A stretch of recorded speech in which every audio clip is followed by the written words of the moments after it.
नमस्कार, आप देख रहे हैं DTN RST। DK मेहता अपने संवाद में संगठन पदाधिकारियों को बताया कि संगठन सर्वोपरि होना चाहिए। राष्ट्रीय प्रवक्ता डॉक्टर सुनील डोंगरे ने अपने भाषण में कहा कि भारत में वामसिक के द्वारा जो क्रांति लाई गई है वह हम सबके योगदान का परिणाम दिख रहा है, और कहा कि बीजेपी वर्सेस कांग्रेस का सत्ता होने का मुख्य कारण केवल ईवीएम है, जिससे मनुवाद हावी हो रहा है, जिसको देखते हुए हमें ईवीएम का विरोध करके बंद करना चाहिए। वजुआ रवांडे के ओबीसी महासभा के कार्यकर्ता ने कहा, मिशन को सफल बनाने में तन मन धन से ओबीसी SC ST को संगठित करके ही मुहिम को और सफल बनाया जा सकता है। वजुआ रवांडे ने सोशल मीडिया की भी सराहना की। वहीं गोरखनाथ भट्टे रविंद्रनाथ ने जयंती पर कहा, उन्होंने हमें छोड़ा नहीं बल्कि हमारे साथ हैं। कहा कि बुद्ध समाज अस्तित्व को पैदा करना, कई राणे सर जैसा मानव पैदा करना होगा। डॉक्टर मदन सर ने अपने वक्तव्य में कहा कि जब सह परिवार कार्य में उपस्थिति होते हैं अवश्य ही वह कार्य संपन्न होता है। वहीं वामन मेश्राम ने राणे की कमी को बहुत मर्म भाव से, उनके भाव को निष्ठा प्रतिबद्धता की जो आग थी उसे जलाए रहने की जरूरत है। स्वप्न राणे ने सभा में उपस्थित हुए लोगों का उनका आभार व्यक्त किया। पेश एक रिपोर्ट। केंद्रीय सचिवालय बांसठ नई दिल्ली सर आप आए और मिशन का मार्गदर्शन करें।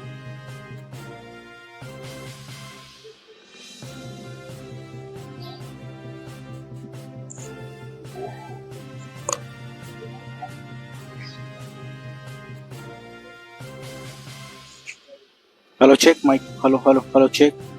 Hello, check. Hello, check. Hello.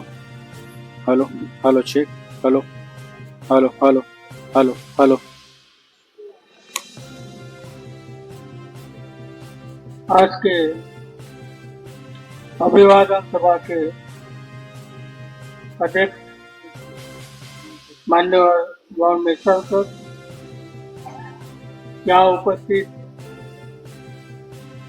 Gorakhnath ji वेताड़ महासचिव बामसेफ तथा बामसेफ के कार्यकारी अध्यक्ष डॉक्टर मदन सर,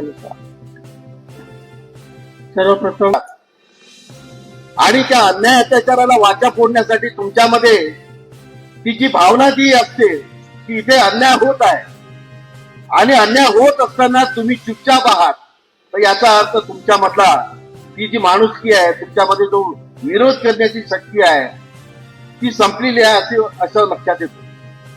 म्हणून बाबासाहेब जे म्हणतात की समाजामध्ये असे जे लोक समाजासाठी काम करण्याचं काम करत आहेत आणि आपल्या समाजाचा उद्धार झाला पाहिजे, या अन्यायाच्या विरोधात आपण उठून उभं राहिलं पाहिजे, ही जी अपेक्षा बाबासाहेबांना आहे ते आपण काम केलं पाहिजे.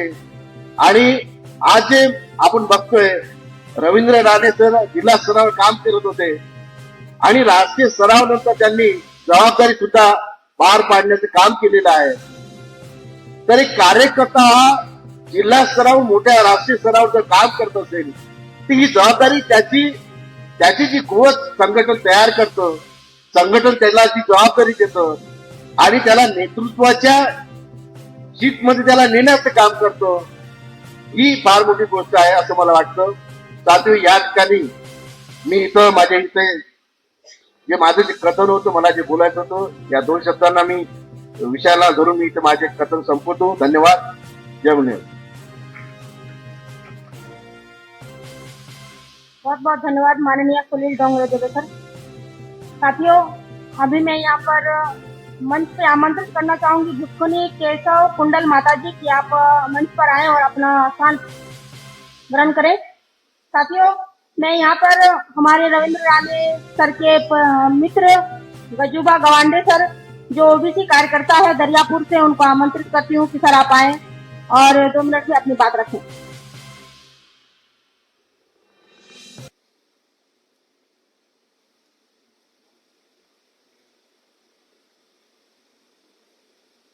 राणे सरच्या आज या वाढदिवसाच्या निमित्तानं मला जी आज बोलण्याची संधी मिळाली त्यांच्यामुळे मी घडलो. दर्यापूर तालुक्यामध्ये ते कार्य करत होते, त्यावेळेस जिल्हा स्तरीवर काम करत होते राणे सर. त्यावेळेस मी नवीनच म्हणजे याच्यात समर्पितही नव्हतो आणि समर्पितही नव्हतो. तर त्यांनी मला प्रेरणा दिली, संभाजी ब्रिगेडमध्ये तुम्ही काही काम करू नका, याच्यामध्ये या, इथं सर्व आपल्या ओबीसीचा मुद्दा आहे, या सर्व मुद्द्यांनी त्यांनी आम्हाला समजून सांगितला आणि आज त्यांच्यामुळे मला सर्व माहिती मिळाली संघटनेची आणि स्वप्नजा ताईच्या गावातले आम्ही लोक आहोत. आता 10 ते 12 लोक त्यांच्या गावामधून आलो आहे. त्यांनी म्हणजे त्या ताईच्या गावात पण 10 ते 12 लोक निर्माण केले आणि समर्पित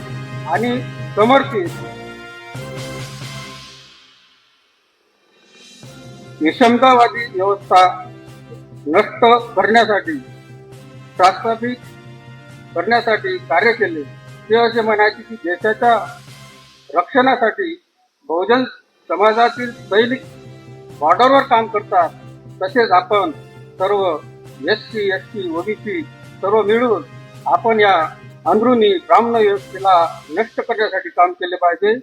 आणि सर्वप्रथम ते आम्हाला कधी फोनवर कमी बोलायचे, पण ते सांगायचे की स्वतःला कमी बोलता येत नाही, लिहिता येत नाही, पण तुम्ही सोशल मीडियावर तुम्ही काहीतरी टाकत जा, तुम्हाला जेवढं होईल तेवढं काम तुम्ही केलं पाहिजे, असे ते आम्हाला वेळोवेळी जागृत करायचे काम करत राहत होते. तेवढं बोलून मी माझे भाषण संपवतो.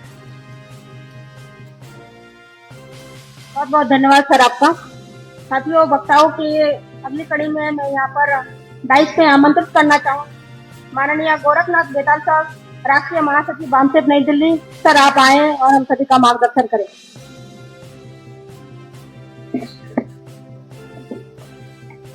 साथियों, आज वामसेप एवं भारत मुक्ति मोर्चा की ओर से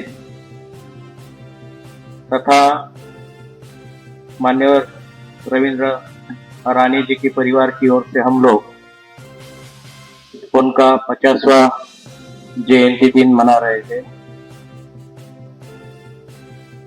साथियों, यहाँ पर उनके जयंती दिन के अवसर पर केवल जयंती दिन मनाने का कार्यक्रम नहीं है, तो उनके जीवन पर आधारित हम लोग बहुजन समाज को संगठन की ओर से, परिवार की ओर से भी उनके कार्य के आधार पर, उनके जीवन के आधार पर कुछ संदेश देना चाहते हैं, जो कि हमारे बहुजन समाज के उत्थान के लिए बहुत जरूरी है। साथियों, केवल एक शब्द में अगर कहा जाए तो जब इस कार्यक्रम के आयोजन के संदर्भ में माननीय रविंद्र रानी जी की पत्नी मैडम सपनाजा मैडम का फोन आया था, तो बात करते समय उन्होंने एक बात कही थी कि राणे साहब जब कभी भी घर पर आते थे तो केवल 1 या 2 दिन के लिए आते थे और 1-2 दिन में अपने काम पर चले जाते थे, कई दूसरे राज्यों में जाना होता था। तो जाते समय कभी कभी मैडम उनको ये कहती थी कि मैं आपकी पत्नी हूं, आपको समय देना चाहिए।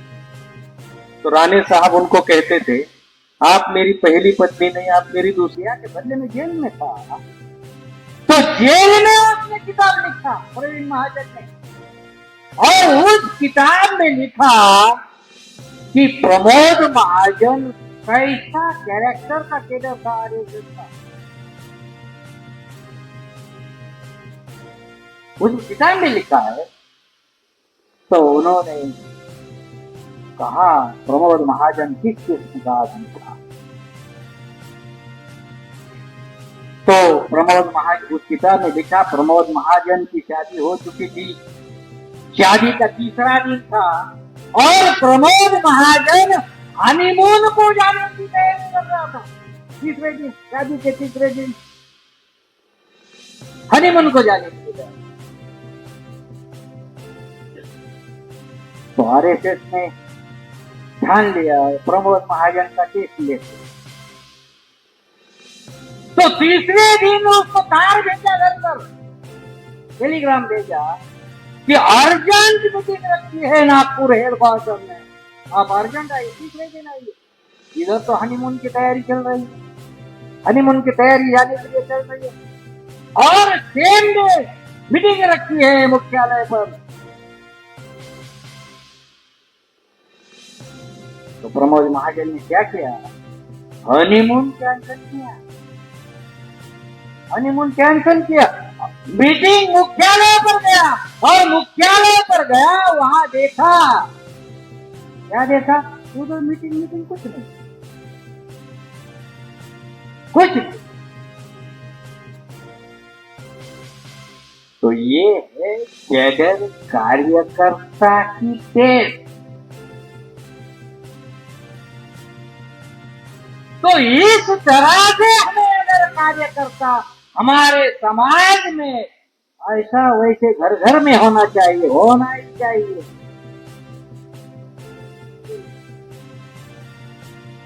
अगर हम हमारे महापुरुषों का आदर्श और जो राणे जी का उसमें जो कैरेक्टर है उसका आदर्श हम लेते हैं और हम जिंदगी में कुछ करना चाहते हैं, जो राणे जी ने मकसद उनके पूरे जिंदगी में ठान लिया था, उस मकसद को अगर हम आने वाले 10 साल में अगर पूरा करेंगे, यही करना है, ऐसा ही करना होगा। बस इसके अलावा ज्यादा मैं कुछ बोलना नहीं चाहता। धन्यवाद। जय मूल्यवासी, जय हिंद। बहुत बहुत धन्यवाद माननीय डॉक्टर मगन सुखानी सर, राष्ट्रीय कार्यकारी अध्यक्ष बामसेफ नई दिल्ली। आपका बहुत बहुत आभार। साथियों, आज के इस कार्यक्रम की अध्यक्षता करने के लिए मैं यहाँ पर माननीय वामन मेश्राम साहब, राष्ट्रीय अध्यक्ष बामसेफ भारत मुक्ति मोर्चा, इनको यहाँ पर अनुरोध करती हूँ कि सर आप आए और हम सभी का मार्गदर्शन करें। माननीय वामन मेश्राम साहब।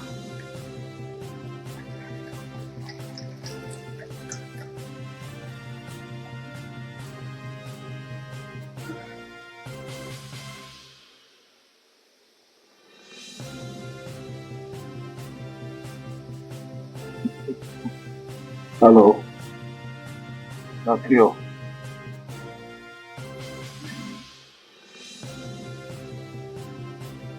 आज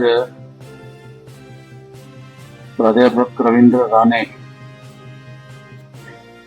उनके 50वें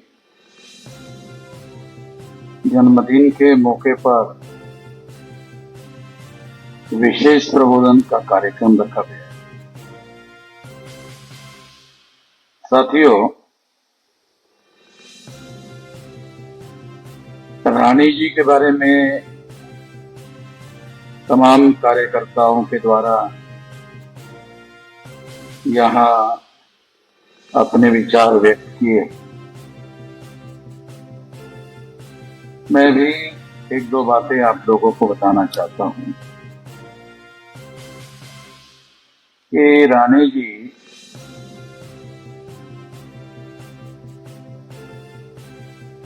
खासतौर पर अदर बैकवर्ड क्लासेस के काम के लिए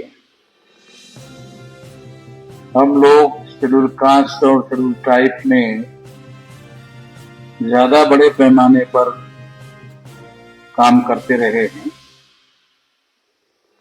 ओबीसी में भी हम लोग काम करते रहे हैं, मगर comparatively schedule caste schedule tribe में ज्यादा काम करते रहे। मगर एक समय आया, अब लोगों ने ये रणनीति बनाई कि अब हम लोगों को सारे देश भर में ओबीसी के अंदर ज्यादा बड़े पैमाने पर संगठन का प्रचार प्रसार और फैलाव करना है। तो इस काम को देश भर में कौन कर सकता है, इस बात को ध्यान में रखते हुए इसकी जिम्मेदारी राष्ट्रीय स्तर पर रविंद्र राणे जी को लगाई और इसके लिए वो सारे देश भर में कई राज्यों में उनको जाना पड़ता था और वो जाते थे। मैं ऐसा कहना चाहता हूं कि उनके परिवार की बहुत क्षति हुई है।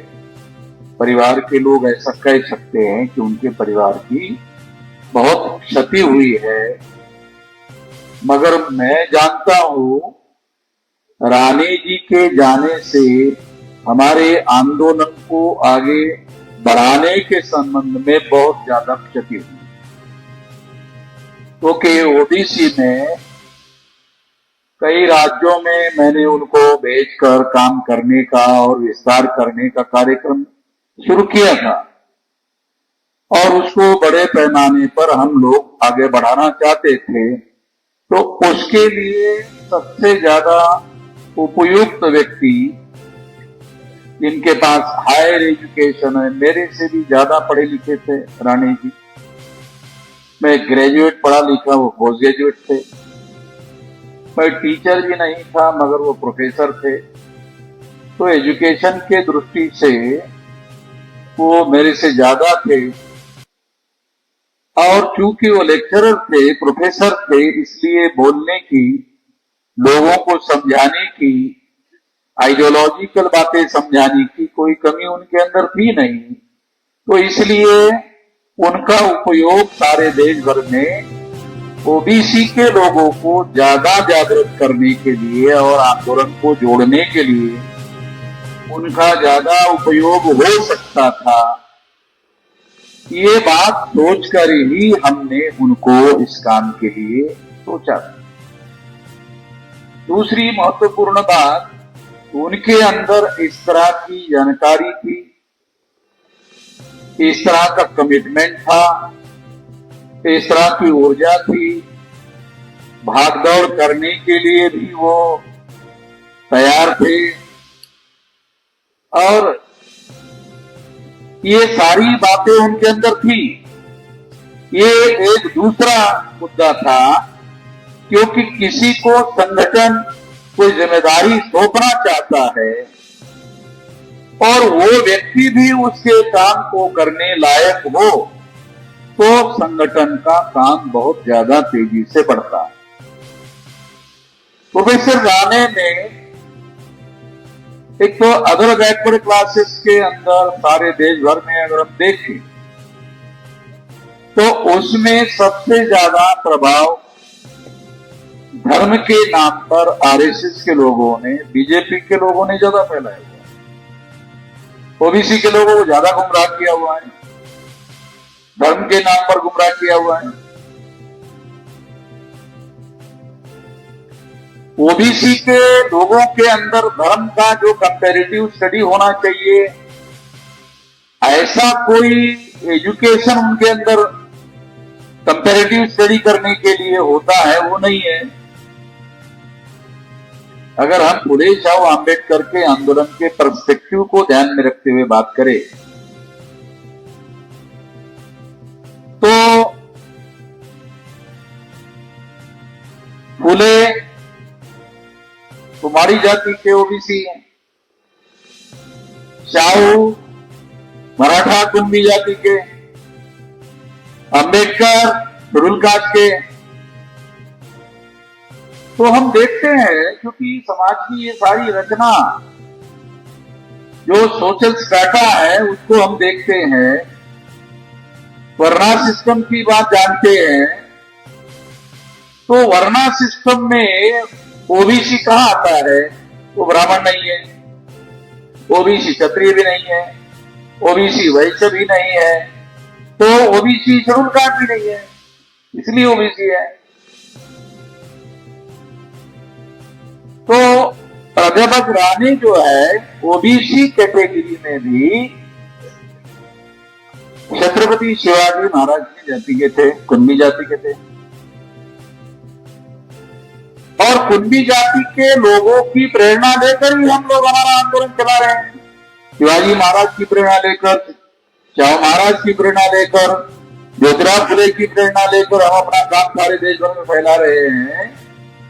तो इसमें हमने ये सोचा कि राणे सबसे ज्यादा उपयुक्त व्यक्ति हो सकते हैं, इसीलिए उनको नेशनल लेवल की जिम्मेदारी हमने लगाई थी और वो जिम्मेदारी निर्वहन करने के दृष्टि से ही कर्नाटक में भी गए थे, क्योंकि कर्नाटक से आने के बाद ही उनके साथ ये हादसा हुआ। दूसरे राज्यों में जाना संगठन ने उनको भेजना शुरू किया था, कई राज्यों में उनको भेजना शुरू किया गया था, खास तौर पर ओबीसी के अंदर जो कुणबी जाति के लोग हैं, उनके अंदर कैडराइजेशन होगा तो दूसरी ओबीसी जातियों के अंदर ऑर्गेनाइजेशन और आंदोलन फैलाना आसान होगा। इस बात को भी सोचा गया था और इसके लिए सबसे ज्यादा उपयुक्त व्यक्ति प्रोफेसर राणे। इसलिए प्रोफेसर राणे के जाने से उनके परिवार का निश्चित रूप से बहुत ज्यादा हानि हुई है, मगर सबसे ज्यादा हानि हमारे आंदोलन, क्योंकि अब हमारे लिए इस तरह की स्ट्रेटेजिकल पर्सनैलिटी कि किसी स्ट्रेटेजी को इम्प्लीमेंट करने के लिए जो सुटेबल व्यक्ति चाहिए वो अभी हमारे पास नहीं है। इससे बड़ा नुकसान हुआ है, बड़ी हानि हुई है और ये ना भरपाई होने वाली हानि है। तो हम लोगों को, संगठन को आगे बढ़ने के लिए बहुत सारी दिक्कतें हुई और आगे हो रही। साथियों, दूसरी एक और महत्वपूर्ण बात भी मैं बताना चाहता हूं। देश में परिस्थितियों में बड़ा बदलाव हो रहा है। आज केंद्र में बीजेपी की सरकार है। बीजेपी के लोग आरएसएस के द्वारा बनाए हुए लोग हैं। बीजेपी आरएसएस ने बनाई है। आरएसएस ब्राह्मणों ने बनाया हुआ संगठन है। ब्राह्मण कितने होशियार और चालाक लोग हैं, तो उन्होंने सोचा कि ब्राह्मण देश का प्रधानमंत्री, देश के अंदर जो हालात बदल रहे हैं वो अब बनाना संभव नहीं है, अब ओबीसी को ही बनाना पड़ेगा। तो इसके लिए उन्होंने नरेंद्र मोदी को चॉइस किया। यानी नरेंद्र मोदी भी ओबीसी प्रवर्ग का व्यक्ति है, राणे भी ओबीसी प्रवर्ग के व्यक्ति थे। तो देश में जो आज के तारीख में जो हालात बने हुए हैं कि देश का प्रधानमंत्री ओबीसी का है, मगर उसके पास पूरे के पूरे फैसले करने का अधिकार नहीं। वो उतने ही फैसले ले सकते हैं जितने फैसले आरएसएस के लोग उनको अलाउ करते हैं। जैसे हम लोगों ने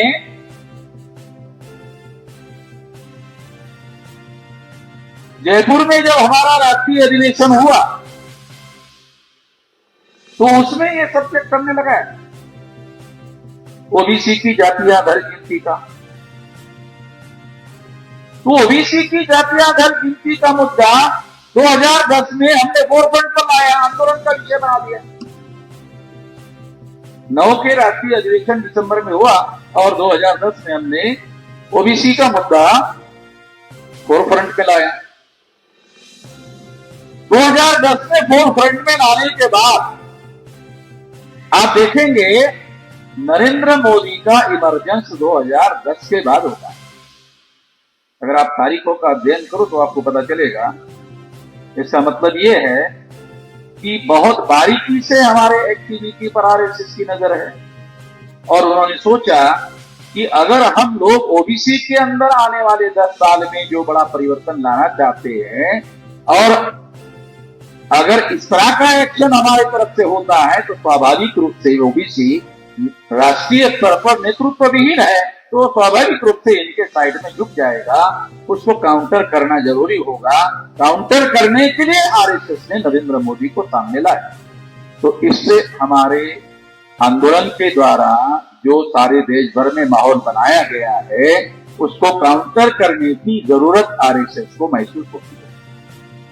हमारे लोगों को इतनी समझ नहीं है कि हमारे आंदोलन का प्रभाव इतना है कि आरएसएस को हमारे आंदोलन के प्रभाव को काउंटर करना पड़ रहा है। ये समझदारी हमारे समाज में नहीं, मगर हम लोग इस बात को समझ रहे हैं और आरएसएस के लोग हमारे प्रभाव को काउंटर करने के लिए एक ओबीसी के आदमी को इस काम के लिए पिकअप कर रहे हैं, ऊपर ला रहे हैं, पहले उसको मुख्यमंत्री बना रहे हैं। वो कुछ भी नहीं था, उसको इमीडिएट पिकअप किया फिर उसको मुख्यमंत्री बनाया और मुख्यमंत्री बनाकर फिर उसको एकदम राष्ट्रीय स्तर पर लाया। और इसके लिए उन्होंने बहुत ज्यादा मुश्किल फैसला किया। बहुत ज्यादा मुश्किल फैसला क्या था? लाल कृष्ण आडवाणी को घर में बिठा दिया। कितने लोगों को पता है कि आरएसएस ने लाल कृष्ण आडवाणी को, जो आज की बीजेपी है ना, ये बीजेपी अटल बिहारी वाजपेयी की बनाई हुई नहीं है। लाल कृष्ण आडवाणी ने जो रथ यात्रा निकाली थी, वो रथ यात्रा की तारीख जाके छानबीन करो और उस तारीख के पहले बीजेपी के कितने मेंबर पार्लियामेंट में चुने हुए हैं उसका आंकड़ा निकालो, और उस रथ यात्रा के बाद बीजेपी के कितने, उस समय बीजेपी भी नहीं थी, बीजेपी जो है वो बाद में बनाई गई जनता पार्टी से। जब ये लोग शामिल हो गए और जनता पार्टी से बाहर निकले, उसके बाद जनता पार्टी से अटल बिहारी वाजपेयी बाहर निकला, जनता पार्टी जेपी, तो इन्होंने बीजेपी बना दिए थे भारतीय जनता पार्टी। तुम्हारी जनता पार्टी है, हमारी भारतीय जनता पार्टी। भारतीय जनता पार्टी अटल बिहारी वाजपेयी ने क्यों बनाई? क्योंकि ब्राह्मण विदेशी जनता है, तो इसलिए उसको भारतीय जनता बनाना जरूरी था। अब लोगों को ये बात समझ में नहीं आएगी ब्राह्मण कैसे सोचता है। ब्राह्मणों को मालूम है हम लोग विदेशी है, इसलिए उन्होंने पार्टी का नाम भारतीय जनता पार्टी रखा, तो वो अपने को भारतीय सिद्ध करना चाहते हैं। इसीलिए भारतीय जनता पार्टी ये ब्राह्मणों की साइकोलॉजी का अध्ययन करने के बाद आपको पता चलेगा। साथियों, इस तरह से भारतीय जनता पार्टी का इमरजेंस हुआ, और इमरजेंस होने के बाद लाल कृष्ण आडवाणी ने रथ यात्रा निकालने के बाद बड़े पैमाने पर ये पार्टी आगे बढ़ाई, तो अटल बिहारी से भी ज्यादा लोकप्रियता लाल कृष्ण आडवाणी की। मगर पार्टी में सबसे ज्यादा लोकप्रिय व्यक्ति अटल बिहारी वाजपेयी थे, बाद में आडवाणी हो गए रथ यात्रा निकालने के बाद। और रथ यात्रा निकालने के बाद में जब उनको सरकार बनाने का मौका मिला, तो आडवाणी ने अटल बिहारी को प्रधानमंत्री बनाया। ये ध्यान रखो, आडवाणी का क्लेम था, आडवाणी ने अटल बिहारी वाजपेयी को प्रधानमंत्री पद के लिए सामने किया।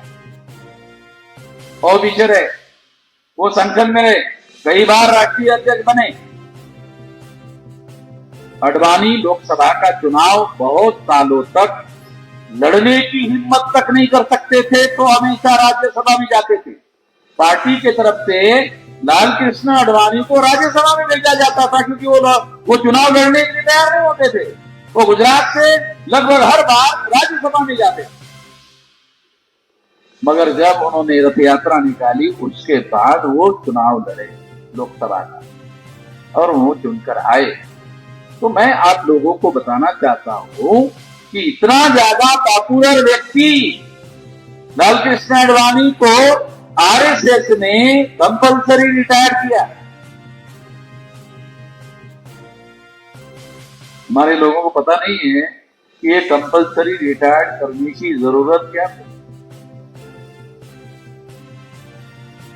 हमारा आंदोलन इतना तेजी से बढ़ रहा था, आरएसएस भाजपा को ऐसा लग रहा था कि यदि ओबीसी के लोगों को वामसेक की तरफ, भारत मुक्ति मोर्चा के तरफ जाने से रोकना है, तो हमें अब आडवाणी को कंपल्सरी रिटायर करना पड़ेगा, और उसको उसके जगह ओबीसी के आदमी को लाना। अब देखो, तारीखों का अध्ययन करो, जो मैं विश्लेषण के साथ आपको बता रहा हूं, और मैं जो कह रहा हूं तारीखों के साथ आपको जो कह रहा हूं उसकी सबूत मिलेगी। क्योंकि मैं तो खुद ही देख रहा हूं, मैं खुद ही आंदोलन का नेतृत्व कर रहा हूं, तो तब से मैं देख रहा हूं ये सारी चीजें, ऑब्जर्व कर रहा हूं, तो मैं जानता हूं। तो ये हम लोगों के आंदोलन को काउंटर करने के लिए उनको ओबीसी के आदमी को प्रधानमंत्री बनाने के लिए सामने लाना पड़ा। और आरएसएस भाजपा का जो मेन एजेंडा था, वो मेन एजेंडा तो ओबीसी के द्वारा पूरा नहीं। आप देख रहे हैं DDN RST। आरएसएस भाजपा कभी भी ओबीसी की जाति आधार गिनती के लिए राजी नहीं होती। आरएसएस भाजपा हमेशा ओबीसी की जाति आधार गिनती का विरोध करते रहे। मोदी ने, जब हमने ओबीसी की भारी जाति आधारित गिनती करने के लिए भारत बंद का ऐलान किया, मोदी को ओबीसी की जाति आधारित गिनती का ऐलान करना पड़ा। देखो जरा, सोचो जरा, अखबार पढ़ो और आप देखो कि हमने कब ओबीसी की जाति आधारित गिनती का ऐलान किया और नरेंद्र मोदी ने ओबीसी की जाति आधारित गिनती, आरएसएस भाजपा विरोध है इसके बावजूद भी ओबीसी की जाति आधारित गिनती का फैसला किया। आरएसएस के समर्थन के बगैर लिया क्या? मोदी ने यह फैसला आरएसएस के समर्थन के बगैर तो नहीं लिया। समाज में हमारे जो लोग हैं, हमारे संगठन का जो इंटरनल समाज के अंदर जो प्रभाव है, उसके बारे में लोगों को हमारे प्रभाव की क्षमता का पता नहीं है, मगर हमारा जो दुश्मन है उसको बहुत बारीकी से आकलन, और ये आकलन की बदौलत उनको ऐसा करना पड़ रहा है। अगर नरेंद्र मोदी को प्रधानमंत्री नहीं बनाया गया होता तो मैं आपको दावे के साथ बोलता हूं कि ओबीसी का मुद्दा राष्ट्रीय स्तर पर हमारे समर्थन में खड़ा हो गया। अभी 1 जुलाई को हमने भारत बंद का ऐलान किया है, उससे पहले ही नरेंद्र मोदी ने ओबीसी की जाति आधारित गिनती करने का फैसला किया। गिनती करेगा कि नहीं करेगा ये पता नहीं है, मेरा यकीन नहीं है कि गिनती करेंगे, मगर हमारे आंदोलन की तारीख से पहले उन्होंने ओबीसी की जाति आधारित गिनती का ऐलान किया। इसके पीछे मकसद ये है कि ओबीसी के लोगों ने उनको यह मैसेज दिया कि उधर जाने की जरूरत नहीं है। जब हम कर रहे तो उधर रामन मेश्राम की तरफ जाने की क्या जरूरत है? अगर हम लोग प्रचार करने वाले हमारे कार्यकर्ता ओबीसी के बस्ती में जाकर ओबीसी की जाति आधार गिनती के लिए भारत बंद कर रहे, आप हमारा साथ सहयोग करो। अगर आप ऐसा मुद्दा लेकर ओबीसी के बस्ती में जाओ, ओबीसी के लोग कहेंगे अब क्या जरूरत है, तो हो गया। दावे के साथ बोलता हूं, अगर आप ओबीसी के बस्ती में जाओगे, ओबीसी के लोग आपको ऐसी प्रतिक्रिया व्यक्त करेंगे। अगर ऐसी प्रतिक्रिया व्यक्त करते हैं तो मोदी और आरएसएस के लोग सफल हो गए, ऐसा उसका अर्थ होता है।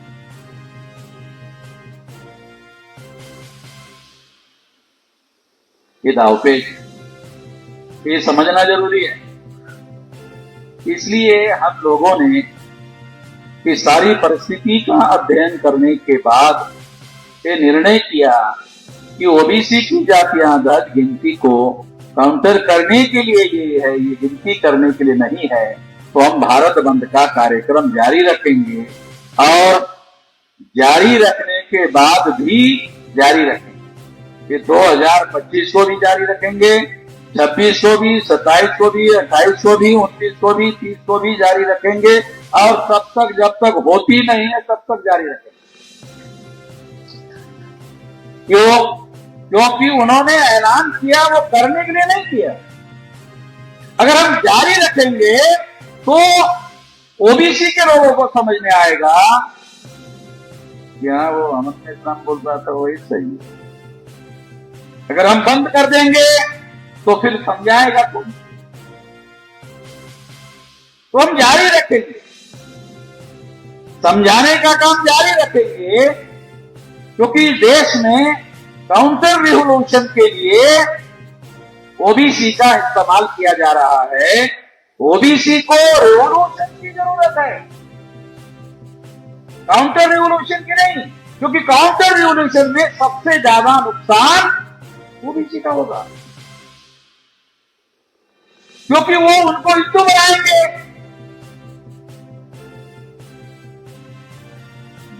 ब्राह्मण लोगों को मालूम है क्या मालूम है?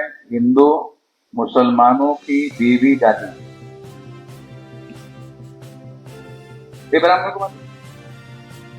दयानंद सरस्वती खुद ही ये कहा, मैं कोई काल्पनिक बात नहीं कह रहा हूं। दयानंद सरस्वती ने ये कहा हिंदू मुसलमानों की बीवी गाली है, और अगर गाली है तो ब्राह्मण हम लोगों को हिंदू क्यों कह रहा है?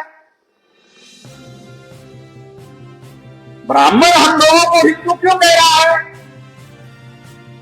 क्योंकि हम कह रहे हैं हम हिंदू नहीं है, हम बहुजन है। तो आरएसएस के लोग बोलते हैं हम भी बहुजन है, हिंदू समाज बहुसंख्यक। अखबार पढ़ लेना, जो शब्द प्रयोग बोल रहा हूं ये मेरा नहीं है, ये शब्दशः बता रहा हूं। आरएसएस का स्टेटमेंट है हिंदू समाज बहुसंख्यक है।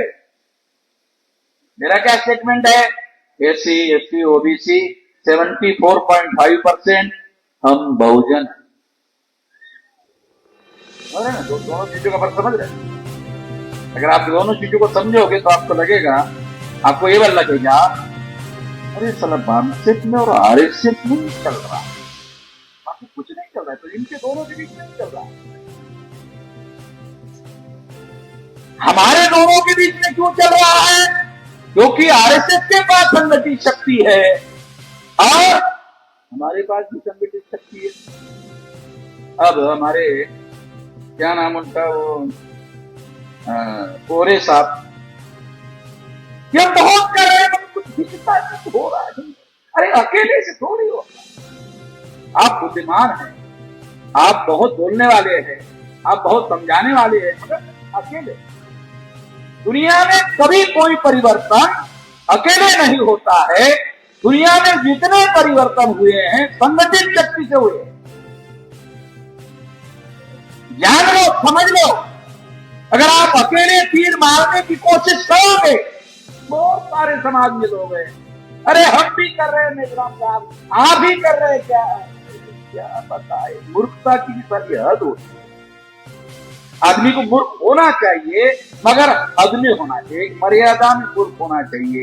एक इंडिविजुअल आदमी का काम करना, एक संगठित शक्ति का काम करना, इसमें बहुत ज्यादा अंतर है। परिवर्तन इंडिविजुअल के काम करने से कभी कोई परिवर्तन नहीं होता। जितना जल्दी हो सके इंडिविजुअल काम करने वाले लोगों को पता चले उतना जल्दी ठीक है। आपको जो संगठन ठीक लगता है उसमें काम करो, मगर संगठित शक्ति से ही बदलाव होगा, संगठित शक्ति से ही परिवर्तन होगा। संगठित शक्ति के बगैर परिवर्तन नहीं होगा। जो परिवर्तन हम करना चाहते हैं वो संगठित शक्ति से होगा। आपका विचार अच्छा है, आप अच्छे पढ़े लिखे हैं और आप इंडिविजुअली कुछ काम करते हो, इससे बड़ा बदलाव नहीं हो सकता। संगठित शक्ति के साथ लगना होगा, संगठित शक्ति के साथ जुड़ना होगा और संगठित शक्ति बढ़ानी होगी। जितनी अनुपातिक चाहिए उतनी बढ़ानी होगी। अनुपातिक बहुत ज्यादा शुद्ध हिंदी है, अंग्रेजी में बताऊंगा तो हिंदी समझ में आएगी। ये ज्यादा बढ़िया समझी बात। हिंदी जो है बहुत बार अंग्रेजी से ज्यादा कठिन हो जाती है। तो ये ब्राह्मणों ने क्या किया, संस्कृत से शब्द निकालकर हिंदी में डाल दिया। तो वो क्योंकि संस्कृत कोई पढ़ता नहीं, ब्राह्मण की भाषा है, तो संस्कृत के ही शब्द जो है उन्होंने हिंदी में लाए। और नई भाषा जो सरकारी भाषा है ना हिंदी की, वो ऐसे इस तरह के शब्द प्रयोग करते। तो उसका अंग्रेजी शब्द है प्रोपोर्शनेट। देखो आपको प्रोपोर्शनेट समझ में आ जाए, अनुपातिक। क्या कह रहे हो, अमन लिखा है अनुपातिक है, कुछ समझ आ रहा? बड़े लिखे को समझ नहीं आता। अनुपातिक, प्रोपोर्शनेट, अरे हाँ, ऐसा कुछ लोग क्या बोलते, अरे हाँ अनुपातिक, प्रोपोर्शनेट, हाँ बराबर आ गया। हाँ। तो प्रोपोर्शनेट अंग्रेजी शब्द समझ में आएगा, हिंदी नहीं आता। तो मैं आप लोगों को ये बताना चाह रहा हूं कि आपके विरोध में जो संगठित शक्ति है उसके मुकाबले की शक्ति होनी चाहिए। उसके मुकाबले की शक्ति होनी चाहिए। उसके मुकाबले की शक्ति नहीं होगी तो बदलाव नहीं होगा। इसलिए आप लोगों को ये ध्यान रखना चाहिए कि आपको मुद्दे लेकर, मान लो एक एग्जाम्पल बता रहा हूं, मैंने आपको एक काम दिया, कार्यकर्ता हैसियत से एक काम दिया, आपको दिया भी जाओ ये ओबीसी को जगाना है, तो हमारे लोग शेड्यूल कास्ट और शेड्यूल ट्राइब के बस्ती में जाकर ओबीसी को जगा रहे हैं, क्या होगा? शेड्यूल कास्ट और शेड्यूल ट्राइब के बस्ती में जाकर ओबीसी को जगाने का काम कर रहे हैं, तो ओबीसी के जगाने का काम तो नहीं होगा। आपको कोई भी बात, कोई भी प्लान बहुत सुटेबल प्लान बनाना पड़ता है। आपको ओबीसी के बस्ती में जाना होगा, तो बहुत सारे शेड्यूल कास्ट के, शेड्यूल ट्राइब के लोग मुझे क्या कहते हैं, नहीं वो सुनते ही नहीं, नहीं वो सुनते ही नहीं। ज्यादातर लोग मुझे ये कहते हैं, अरे सुनते नहीं है इसलिए तो तेरे को सुनाने के लिए भेज रहा हूं, तो प्रशिक्षित है ना। तू जब प्रशिक्षित है तो तेरे को प्रशिक्षित इसीलिए किया कि जाओ धक्के खाओ, एक बार, दो बार, तीन बार, चार बार धक्के खाओ ना। धक्के खाने के बाद जब आप दो चार कांच जाओगे तो नहीं सुनेगा, तो एक बार अरे दोबारा इसका आना बंद करना पड़ेगा यार। वो उसको क्या लगेगा, ओबीसी का इसका आना बंद करना पड़ेगा। ये आना बंद नहीं होगा, ये तो ये आता ही रहेगा, तो एक बार इसका सुनना पड़ेगा, बस हो गया। जितने ज्यादा बार जाओगे वो सुनने के लिए राजी हो जाएगा। एक आदमी हो गया ना, एक आदमी, अरे भाई तो आग लग गई ना। आग तो फैलने को क्या लगता है, आग किनारे में लगानी पड़ती है ना। एक किनारे में आग लगा दो तो वो फैलती रहती है। ये जो विचार की आग होती है वो दिमाग को बहुत गर्म करती है, स्वस्थ बैठने नहीं देती। जो अग्नि की आग होती है और जो विचार की आग होती है, अग्नि की आग बहुत जल्दी बुझ जाती है, विचार की आग जिंदगी भर जलती रहती है। वो बुझती ही नहीं है, मरने के बाद बुझती है, वो दूसरे बुझाते हैं, दूसरे उसको आग लगाकर बुझाते हैं, नहीं तो बुझती नहीं है, आग लगाने के बाद बुझती है। तो मैं आप लोगों को ये बात समझाना चाह रहा हूं कि हमें ऑब्जेक्टिव प्लानिंग बनाने का काम करना चाहिए। अगर मान लो ओबीसी के अंदर जगाने का काम करना है तो निश्चित रूप से ओबीसी के बच्चे में जाना पड़ेगा और लोगों को समझाना पड़ेगा। और अगर हम ऐसा करते हैं तो निश्चित रूप से हम लोग सफल हो सकते हैं। ऐसा ही करते करते सारे देश भर में ओबीसी के अंदर हमने जागरण फैलाया और ओबीसी के अंदर सारे देश भर में आज अगर आरएसएस भाजपा के लोगों को, ओबीसी के लोगों को जगाने का कोई काम देश में चल रहा है तो काउंटर जागरण आरएसएस भाजपा कर रही है, विश्व हिंदू परिषद कर रहे हैं, तो हम लोग जागरण कर रहे हैं। वास्तव में अगर कोई ओबीसी का आदमी अपने को हिंदू कहता है तो वो हिंदू नहीं है, वो ब्राह्मण धर्म का अनुयायी है। ब्राह्मणों का मूल धर्म ब्राह्मण धर्म है, हिंदू धर्म नहीं है। हिंदू तो दीवी गाली है, दयानंद कहता है, हिंदू मुसलमानों की दीवी गाली है। अगर गाली है तो फिर उसका वास्तविक नाम क्या है? ब्राह्मण धर्म का नाम, ब्राह्मणों के धर्म का नाम ब्राह्मण धर्म है। ब्राह्मण धर्म का प्रचार करने से अब्राह्मण जुड़ता नहीं है। कितनी सिंपल बात है, ब्राह्मणों को समझ में आता है।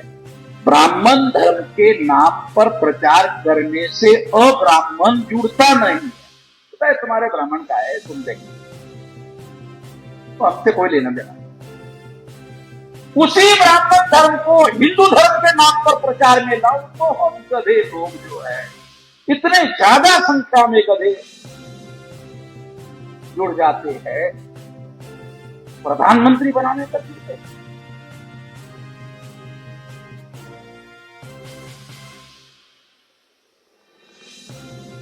ओबीसी के लोगों ने अगर नरेंद्र मोदी को प्रधानमंत्री बनाने के लिए वो नहीं दिया होता तो बनता। तो ओबीसी का आदमी देश का प्रधानमंत्री बनाने के लिए ओबीसी के लोगों ने वोट दिया। ओबीसी के लिए कोई सिंगल काम 11 साल में किया? सिंगल काम, चलो दूसरा तीसरा नहीं पूछ रहा, एक काम। ओबीसी की जातीय आधार गिनती का मुद्दा है। ओबीसी की जातीय आधार गिनती का मुद्दा है। हक और अधिकार संख्या के अनुपात में देने का मुद्दा दूसरे नंबर पर है।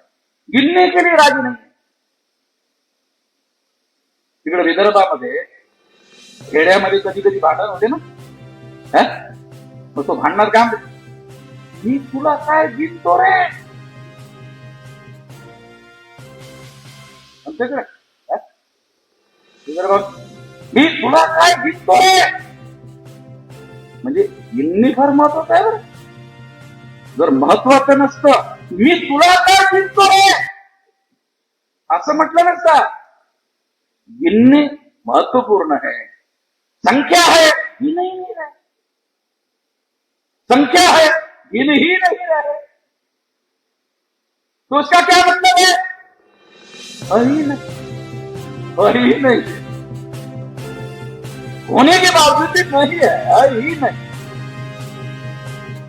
कितनी भयंकर बात. गिन नहीं रहे, आंकड़ा ही नहीं आएगा, आंकड़ा ही नहीं आएगा, है ही नहीं.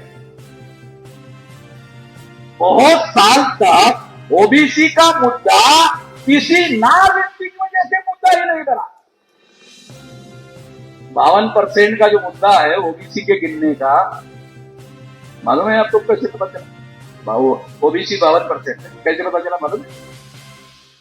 1931 की जो सेंसस रिपोर्ट है जो अंग्रेजों ने की, उसके आंकड़े अवेलेबल है. और 1931 के बाद 47 में पाकिस्तान बना. वो संख्या माइनस करने के बाद 31 की गिनती के आधार पर अनुमानित आंकड़ा 52% निकला है. अनुमानित है 52%, आंकड़ा अनुमानित है क्योंकि गिनती हुई नहीं है. गिनती हुई, ये 52% अनुमानित है. तो लोग कह रहे हैं अनुमानित क्यों करो, गिन लो. गिनने के लिए राशि. इससे आरएसएस भाजपा ब्राह्मणों को क्या मौका मिलता है, क्या अवसर मिलता है? अगर ना गिनो तो आरएसएस भाजपा विश्व हिंदू परिषद कहते हैं ये सब हिंदू है. गिन लिया तो क्या होगा? कितना माइक्रो बात है. अगर गिन लिया तो पता चला ओबीसी है, नहीं गिना तो ब्राह्मण का. ये सब हिंदू. हिंदू का क्या मतलब है? ब्राह्मण धर्म को मानने वाले हैं. ब्राह्मण धर्म क्या है?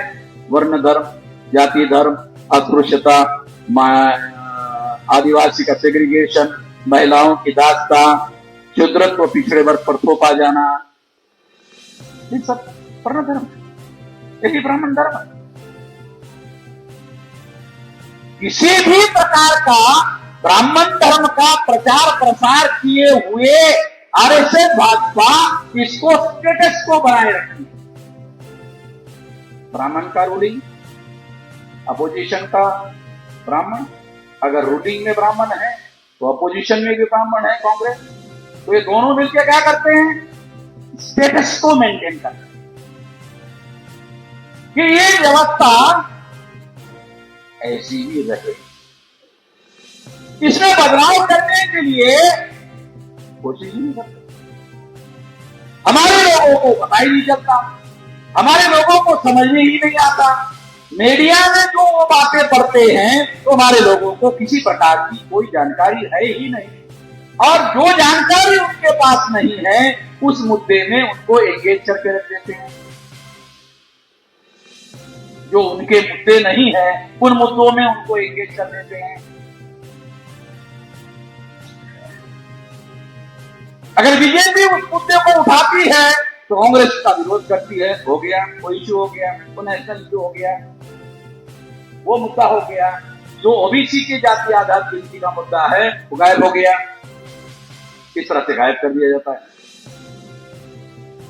तो इसका उपाय है अपनी संगठित शक्ति होनी चाहिए, तो मुद्दा नेशनल एजेंडे पर आएगा।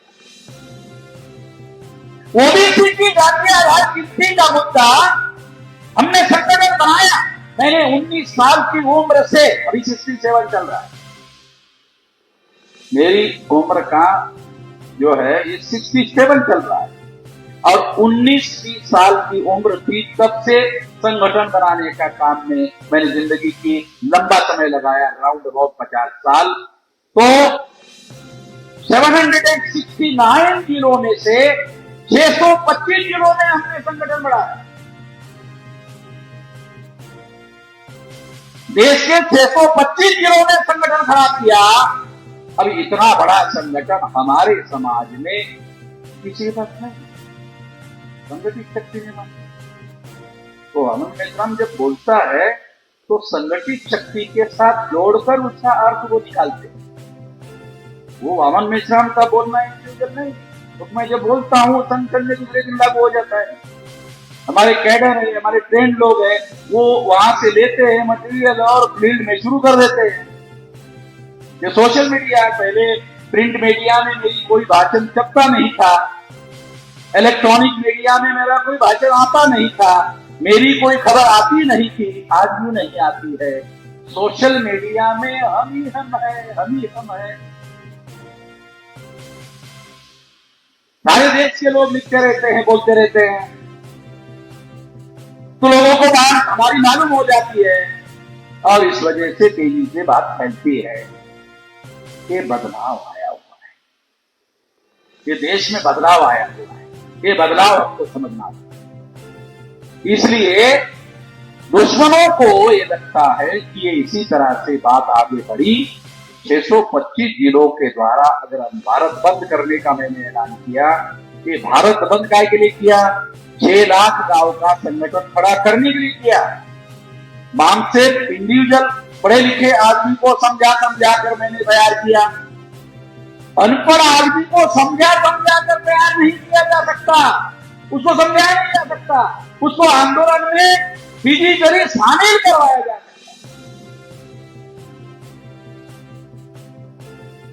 तो आंदोलन उसका उपाय है। तो इसीलिए अब हम लोग इतना बड़ा संगठन बनाने के बाद, पढ़े लिखे लोगों का संगठन बनाने के बाद, अब हम लोग आंदोलन की दिशा में आगे बढ़ रहे हैं। इसलिए भारत बंद का ऐलान किया। 2030 तक हमारा संगठन 6 लाख गांव का संगठन हो जाएगा। आंदोलन की वजह से फैल जाएगा। जब 6 लाख गांव का संगठन हो जाएगा तो ये आंदोलन नहीं रहेगा, ये आंदोलन हो जाएगा। ये आंदोलन नहीं रहेगा, ये आंदोलन हो जाएगा। 9 अगस्त 1942 को गांधी ने क्विट इंडिया मूवमेंट चलाई थी, और क्विट इंडिया मूवमेंट चलाने के बाद लगभग 4 करोड़ लोग सड़कों पर उतरे थे, और उसके बाद अंग्रेजों को निर्णय लेना पड़ा कि अब हम भारत में ज्यादा देर नहीं रह सकते, और उनको भारत छोड़कर जाना पड़ा। 9 अगस्त 1942 को गांधी जी ने क्विट इंडिया मूवमेंट एक मास लेवल का आंदोलन चलाया। उसी तरह का आंदोलन 2030 तक हम लोग खड़ा कर सकते हैं। अखबार वाले मेरी खबर छापे या ना छापे, इलेक्ट्रॉनिक मीडिया मेरी खबर छापे या ना छापे, अब ये सोशल मीडिया, ये global media, social media is not a single media, is a global media. जब सोशल मीडिया में खबर आती है तो अमेरिका में बैठकर भी देख सकते हैं, क्योंकि वो ग्लोबल मीडिया है, सारे देश भर में फैला सकते हैं। सोशल मीडिया की वजह से मेरी खबर पाकिस्तान के आदमी ने देखा तो नरेंद्र मोदी ने मेरा नाम लिए बगैर भाषण में कहा, अरे भारत के एक आदमी का वीडियो वहां पाकिस्तान वाले देख रहे, तो लोगों ने कहा आपका मोदी भाषण में कह रहा है। अरे ग्लोबल मीडिया है भाई, पाकिस्तान वाले की वहीं पर भी देखेंगे, सारी दुनिया में देखेंगे। और अगर मैं तुम लोगों के खिलाफ बोल रहा हूं, मोदी के खिलाफ बोल रहा हूं, भाजपा के खिलाफ बोल रहा हूं, आरएसएस के खिलाफ बोल रहा हूं, तो मुसलमान को तो अच्छा लगेगा ही। अब पाकिस्तान के मुसलमानों को अच्छा लगने से मेरे को क्या फायदा होगा? मेरे को कोई फायदा ही नहीं होता। क्यों? अरे मेरे को सपोर्ट भी वो दे नहीं सकता। पाकिस्तान में रहकर के क्या खत्म करेगा? पाकिस्तान में रहकर मेरे को क्या सपोर्ट करने वाला है वो? मेरा तो कोई फायदा है नहीं। उल्टा मोदी ने देखा कि इससे वालों में काम का नुकसान करवाया जा सकता है कि देखो ये पाकिस्तान का समर्थन आदमी है। हमारे लोगों को समझ में तो आता नहीं है, राजनीति जो है ये समझ में तो आती नहीं है। तो इसलिए साथियों, हम लोगों को ये ध्यान रखना होगा कि हमारा समस्या का समाधान जन आंदोलन में है। आपकी बात तर्क संगत है, आपकी बात तथ्य संगत है कि केवल अंग्रेजों के जाने से हमारी गुलामी खत्म नहीं हुई, ये सत्य है और ये तथ्य भी। इसके बावजूद भी इस सत्य को और सत्य ब्राह्मण मानने के लिए तैयार नहीं है। जब तैयार नहीं है तो धक्के मारने के अलावा क्या विकल्प है? अंग्रेज धक्का मारे कर थोड़ी गए, तो अंग्रेज को गांधी ने क्विट इंडिया मूवमेंट में धक्का मारा तब तो गए, ऐसे थोड़ी गए। इसीलिए धक्का मारने का मतलब मैं ये नहीं कह रहा हूं कि मैं हैंडलिंग करना चाहिए, मैं हिंसा के समर्थन में नहीं, मैं किसी प्रकार की हिंसा का समर्थन नहीं कर रहा हूं। मैं केवल आंदोलन को जन आंदोलन बनाने की बात कर रहा हूं। तो अभी 2030 तक हमारा आंदोलन 6 लाख गांव का आंदोलन होगा, और जब ये होगा तो हम लोग ब्राह्मणों के गुलामी से आजाद हो जाएंगे। ये करना होगा। तो आप लोगों को क्या करना है कि अभी आप नौकरी पेशा लोग, जो नौकरी पेशा लोग शहरों में रहते हैं ज्यादातर, तो जिला प्रेस रहते, कमिश्नरी रहते, तहसील में रहते, तो आप लोगों को मोटरसाइकिल निकालकर डेली शाम को गाँव जाना है, रात में 11 बजे वापस आना चाहिए, दूसरे दिन ड्यूटी जाना चाहिए। सैटरडे संडे की छुट्टी है तो दोनों दिन गांव में जाना चाहिए। ऐसा केवल साल भर करो, 6 लाख गांव में, 6 लाख गांव में संगठन करा हो जाएगा, ज्यादा समय नहीं लगेगा। गांव में तो ज्यादा समझाना भी नहीं पड़ता। अगर आपने आधा घंटा 1 घंटा समझा दिया तो लोग क्या बोले, हाँ आधा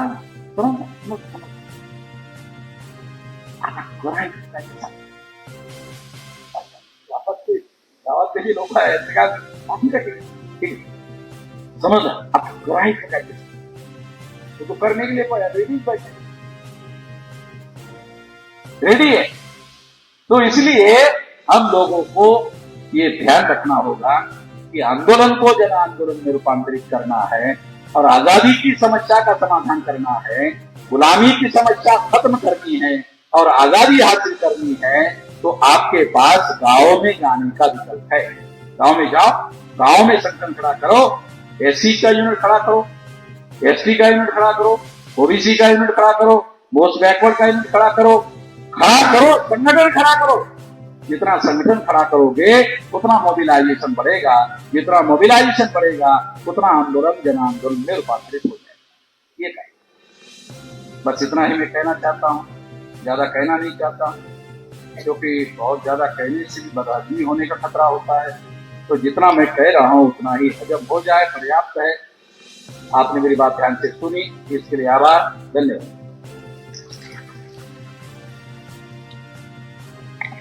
बहुत बहुत धन्यवाद हमारे मूल निवासी नायक माननीय बामन मेश्राम साहब कि आपने जो आज का जो प्रमुख विशेष कार्यक्रम के साथ साथ जो मुख्य विषय था उन विषयों पे आपने हमारा विस्तार रूप से यहाँ पे मार्गदर्शन किया। साथियों, यहाँ पे ये कार्यक्रम थोड़ी देर में खत्म हो जाएगी, तो मैं आप सभी साथियों से कहूंगी कि पहले आप 2 मिनट के लिए बैठ जाएं, क्योंकि मैं यहाँ पर आज इस कार्यक्रम का आभार प्रदर्शन करने के लिए हमारे माननीय रविंद्र राणे सर की मैडम स्वप्नजा राणे मैडम को मैं यहाँ पर आमंत्रित करती हूँ कि मैडम आप आए और हम सभी का आइए आइए मैडम आभार प्रदर्शन करें, आइए। चल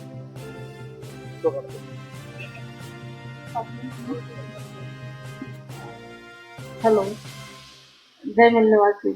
आज 2 जून को प्राध्यापक रविंद्र राणे सर का 50वां जन्मदिन बामसेठ परिवार की ओर से प्रेरणादायी वातावरण में संपन्न हुआ और इस वातावरण को देखकर ये अनुभव मिला कि मैं माननीय रविंद्र राणे सर के नहीं रहने के बाद भी अकेले नहीं हूँ। मेरा एक बहुत बड़ा परिवार है जो मेरे हर सुख दुख में मेरे साथ रहेगा। इसीलिए मैं जो आज यहाँ आए उनका और खास तौर पे मेश्राम साहब और निशा मैडम का हृदयपूर्वक आभार प्रकट करती हूँ। वैसे ही बामसेठ और भारत मुक्ति मोर्चा अमरावती यूनिट उनका भी आभार प्रकट करती हूँ, क्योंकि उन्होंने भी बहुत बड़ा साथ सहयोग दिया। और आप सभी की उपस्थिति में मैं ये आश्वासन देती हूँ कि हमारा परिवार हमेशा बामसेठ के नेतृत्व यानी माननीय मेश्राम साहब के साथ रहेगा। फिर से आप सभी लोगों के आभार मानते हुए मैं अपनी बात खत्म करती हूँ। धन्यवाद। जय मूल्यवाद।